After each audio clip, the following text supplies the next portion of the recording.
Y por eso el 18 de julio estamos haciendo una reunión de activistas, de luchadores, de pensadores ambientalistas de la Argentina, justamente en Malvinas Argentinas, en honor a la lucha enorme de aquel pueblo, y nos vamos a encontrar con protagonistas de estas y otras luchas que se desarrollaron. Uno de ellos, digamos, un pensador ambientalista que ha participado casi de todos estos conflictos y es un seguidor de nuestro queridísimo Pino Solanas, Quique Viale, lo tenemos al aire. ¿Cómo estás, Quique? Buenas tardes. ¿Qué tal, Gustavo? ¿Cómo estás? Muy buenos días o tardes ya. Bueno, la primera pregunta que te hago es 2025, a 10 años del Acuerdo de París, a 10 años de la encíclica Laudato Si, ¿cuál es el balance que se hace desde el punto de vista ambiental con respecto a la madre tierra, con respecto a si hubo avances, hubo retrocesos respecto al cuidado de la casa común? ¿En qué situación estamos? Bueno, estamos en una situación difícil, ¿no? De una crisis, crisis ecológica, una crisis climática que se ve, se siente, ¿no? Nosotros como país hemos vivido en los últimos tiempos eventos climáticos extremos en distintas partes, como región ni hablar, y el mundo está recibiendo en este momento, en el propio Estados Unidos, en Texas, hay un evento climático con más de 80 muertos de una inundación ahí en Texas. Bahía Blanca hace muy poco, es decir, estamos viviendo las consecuencias de lo que anticiparon los científicos y lo que anticiparon gente como yo también, ¿no? Que estuve escuchando, y hay que recordar esa encíclica Laudato Si del Papa Francisco, que muchos creemos que es el documento político más importante del siglo XXI. Es decir, yo recomiendo a los y las oyentes que aún si no tienen pertenencia religiosa, nada, la lean, porque es un documento político revolucionario, absolutamente. Tal es así que, en parte, hasta la parte más conservadora de la Iglesia la boicoteó, ¿no? Esto hay que decirlo. Y es un documento que hace un cuestionamiento, como dijiste vos, a la tecnocracia, al momento del capitalismo actual, este capitalismo salvaje, sin límite, y que en una parte dice, ¿no? Hay que escuchar el clamor de la tierra como el clamor de los pobres, emparentando ambas luchas, que es lo que hacemos nosotros hace mucho tiempo, ¿no? Sobre todo en los sures globales, como el nuestro. Así que es un momento complejo, donde el extractivismo se está instalando con mucha fuerza, en Argentina ni hablar, a partir de este gobierno, la incorporación del RIGI, la flexibilización ambiental que está siendo permanente, las regresiones ambientales, un gobierno negacionista del cambio climático, negacionista de la cuestión ecológica. ¿Y cómo está viendo, a ver, cuál es la razón por la cual las principales luchas ambientales, las más masivas que se han desarrollado en la Argentina, se han hecho prácticamente al margen de los partidos, incluidos la mayoría de los partidos que pertenecen al campo nacional? Absolutamente eso, Gustavo, y eso es muy importante hablarlo. Nosotros hablamos del consenso extractivista o el consenso de los commodities, ¿no? Es una aceptación pasiva de ser exportador de naturaleza o proveedor de naturaleza para el norte global como si fuese un destino. Y nadie se anima a cuestionarlo. Bueno, vos hablabas de Pino era uno de los pocos que en la política, vos también, ¿no? Claro, Gustavo, pero los grandes partidos, sean progresistas, izquierda, peronista, de derecha, etcétera, aceptan ese papel. Por supuesto que después hay grandes diferencias en la distribución, eso no hay dudas, no vamos a ponerlo que son lo mismo, pero nadie se anima a cuestionar ese modelo, y la Laudato Si cuestiona ese modelo. Eso es lo que yo digo, que es una continuación en parte, muchos lo dicen, mucho más elaborada, más larga, más concreta, de la carta de Perón a los pueblos del mundo de 1972, que también yo a los peronistas cada 2 por 3 se la mando, se la envío para que la lean, ¿no? Un documento también totalmente avanzada para la época, donde Perón cuestiona el modelo extractivista. Acá nadie se anima, ¿no? Solo los pueblos, porque están en los territorios y lo sufren. En defensa propia lo que hacen los pueblos. Los pueblos lejos están de ser ambientalistas, no es una cuestión ecológica, sino una cuestión de defensa de sus territorios. Y eso, lamentablemente, los sectores populares de la política no se dan cuenta. No lo pueden comprender y creen que es un problema encapsulado provincialmente cuando es un problema estructural. Es un problema que tiene que ver con que hace que América Latina sea la región más desigual del planeta. No es casual eso, ¿no? Tiene que ver con estos modelos de mal desarrollo que nos imponen colonialmente, del norte hacia el sur. Nadie puede discutirlo. Nosotros tenemos que salir de eso. Esa es la historia de América Latina, una historia riquísima de lucha. Tenemos que buscar nuestro propio destino, ¿no?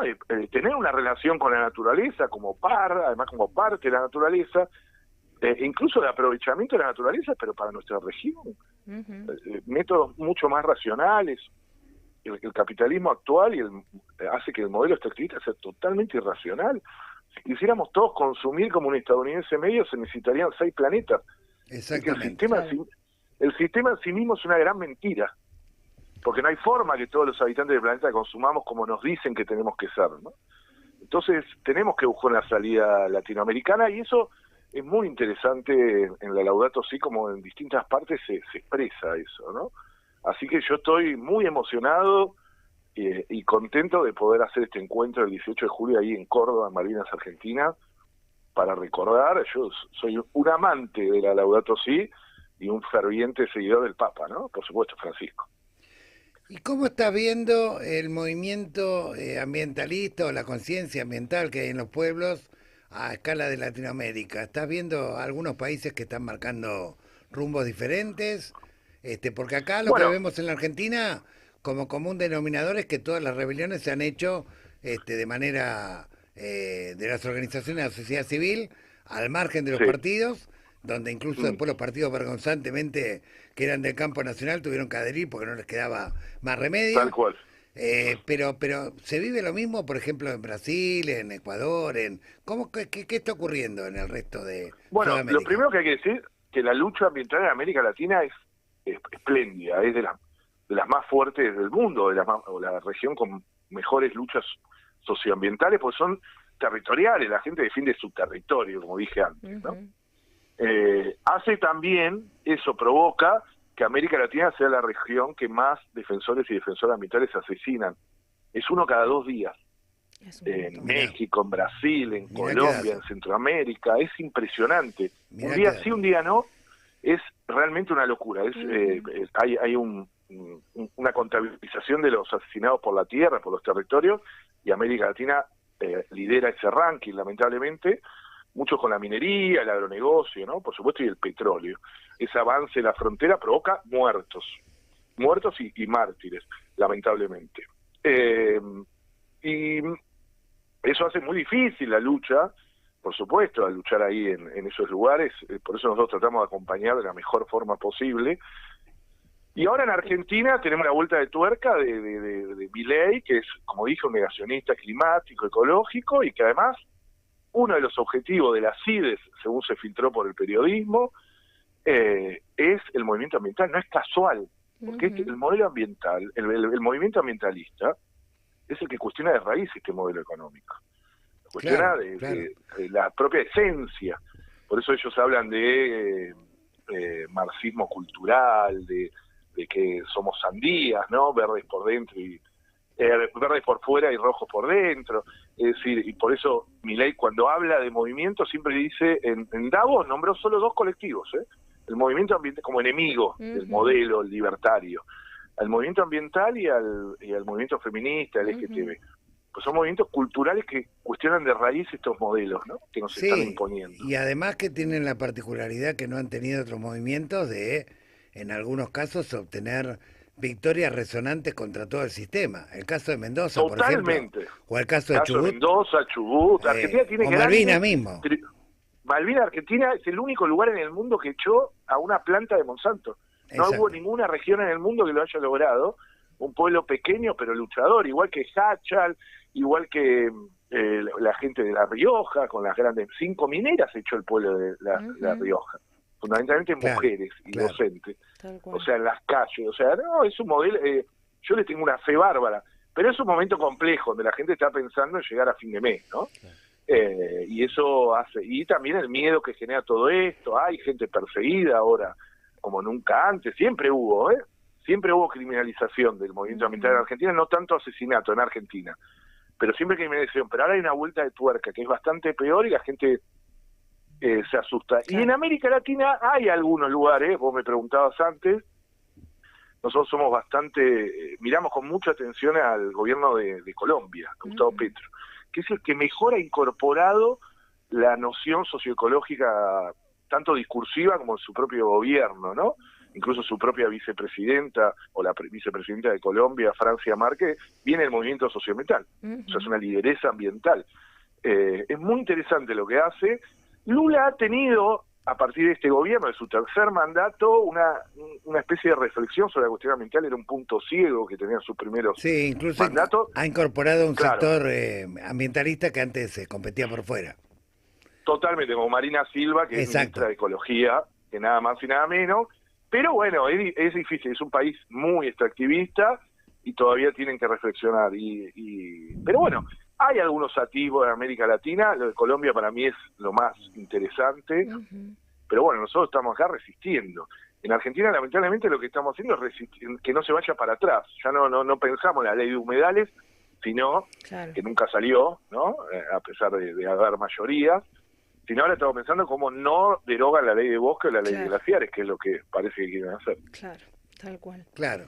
Bueno, esperamos el 18 de julio encontrarnos con los activistas de Hachal, de Mendoza, saludos seguramente tendremos de Chubut, incluso seguramente habrá algún saludo de activistas de la Academia Pontificia que han hecho mucho, digamos, para propagar el Laudato, como el canciller, el ex canciller Marcelo Sánchez Orondo. Obviamente los propios compañeros de Malvinas, Medardo y varios compañeros más que han sido pensadores, luchadores alrededor de la causa ambiental, y Dios quiera que podamos de alguna manera mantener la semilla de una red que pueda ayudar de alguna manera a socializar los ejemplos de lucha que se dieron en la Argentina y a mejorar, obviamente, frente a lo que viene, que lamentablemente es un panorama de extractivismo, de fracking, de negacionismo, frente al cual los pueblos inevitablemente e invariablemente se van a tener que rebelar. Seguramente. Yo estoy muy, como te dije antes, muy entusiasmado de estar con ustedes y estar recordando siempre a nuestro querido Francisco y su sensacional legado, ¿no? Ese legado que tenemos que honrar y tenemos que seguir difundiendo el Laudato Si, que a pesar que tiene 10 años, ha sido lamentablemente muy poco difundida. Y no es casual, no es para nada casual. Vos sabés que nos vemos pronto. Vos sabés que en una de las cartas que me mandó Francisco, recuerdo, creo que del 2023,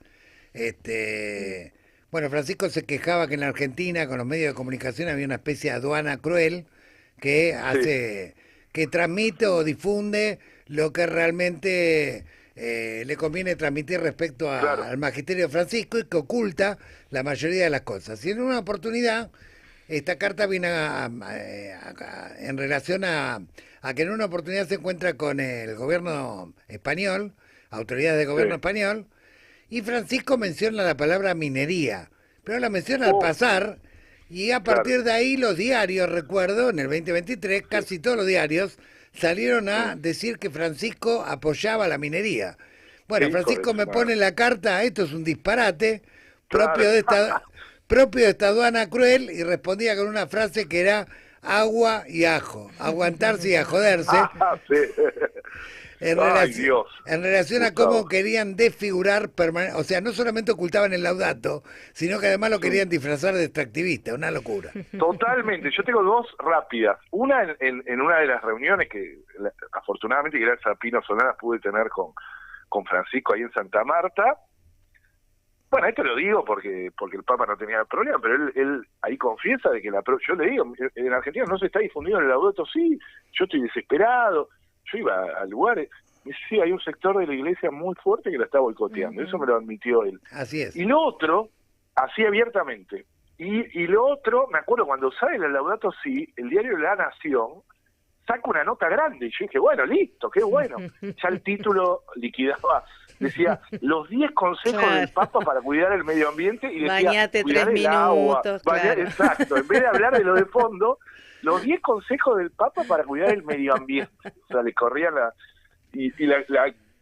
encapsularon así, ¿no? Pero también de sectores progresistas no la leyeron, ¿eh? Eso, Gustavo, ya lo dijimos, y lo vamos a hablar. Aparte, las únicas ediciones gratuitas, es más, Una ¿Sí? salió en la legislatura, que le hicimos nosotros, hicimos 10.000 Fuiste ejemplares, vos, y otra fue tal Pino, cual. que le hizo en el Senado. Después vino en el Senado, los dos únicos, tal cual, me acuerdo perfecto eso. Vos Yo me acordate que encantaba. cuando asumió Alberto Fernández, recuerdo que tenía una Sí. foto en el escritorio donde estaba con la Laudato con la edición gratuita, pues ni siquiera Mirá. había ediciones.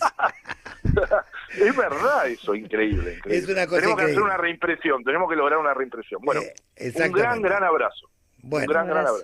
gracias, Kiki, nos Salud. vemos el Gracias, 18. Gracias por Quique. llamar. Abrazo. Dale, nos vemos. Salud. Ha pasado en Laudatistas, nuestra emisión número 6, el compañero Enrique Quique Viale. Él es abogado, ambientalista y un luchador por estas causas, con quien vamos a compartir, entre otros, la actividad el día 18 de julio en la localidad de Malvinas Argentinas, en Córdoba, allí a pocos kilómetros de la capital cordobesa. Compartiremos con compañeros de Hachal, de Chubut, de Mendoza, de la propia Malvinas y de otros lugares de Córdoba, a 10 años de la Laudato Si. El clamor de la tierra es el clamor de los pobres. Estamos ya llegando a la tanda, vamos a hacer así como con mucha alegría festejamos el encuentro del nieto o nieta 140. También hoy le enviamos un abrazo fuerte a los abogados laboralistas. Es aniversario nuevamente de la Noche de las Corbatas, donde, entre otros, abogados laboralistas secuestraron, torturaron y asesinaron a quien fue uno de los autores intelectuales de la Ley de Contrato de Trabajo, que también hoy está bajo el fuego de estas medidas neoliberales, ¿no? Así que un abrazo a todos los abogados laboralistas que defienden a los trabajadores y el legado de estos 11 compañeros detenidos desaparecidos. El último aviso parroquial para quienes estén en Cava, el día domingo 13 de julio a partir de las 12:30 en nuestro centro comunitario en Parque Avellaneda, directorio 3998, realizaremos el locro de la independencia. Así bien, que con precios muy populares, con comida muy casera, los esperamos a todos el domingo a las 12:30. Vamos a una tanda.